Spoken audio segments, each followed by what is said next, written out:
la première chose qui frappe en lisant ce document-là, c'est que Trump dit on ne peut pas être partout dans le monde. On ne peut plus vraiment, c'est pas nécessaire. On doit choisir nos priorités et nos régions prioritaires. Ça, c'est la première chose. On veut plus gaspiller notre énergie pour essayer d'être un hégémon mondial. Par contre, on va essayer d'être un hégémon dans les Amériques. On va se concentrer sur ces régions-là en particulier, sur cette région-là en particulier. Puis on le voit, là, il y a l'intervention au Venezuela récemment, il y a l'œil sur le Groenland, il a parlé du Canada en disant que le Canada devrait être le 51e État. Et donc, Trump renoue avec la doctrine Monroe de 1823, le corollaire Roosevelt de 1904, deux présidents qui disaient en gros, les Amériques, c'est notre cour arrière, puis on doit assurer notre hégémonie dans cette région-là.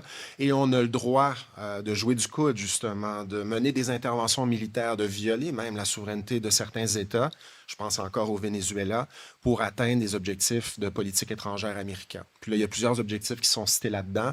Lutte contre le narcotrafic, contre l'immigration. On veut aussi expulser la Russie et la Chine des Amériques parce que cette administration-là voit le monde comme étant constitué de trois blocs au moins. Des sphères d'influence, les États-Unis dans les Amériques, la Russie peut bien faire ce qu'elle veut aux portes de l'Europe.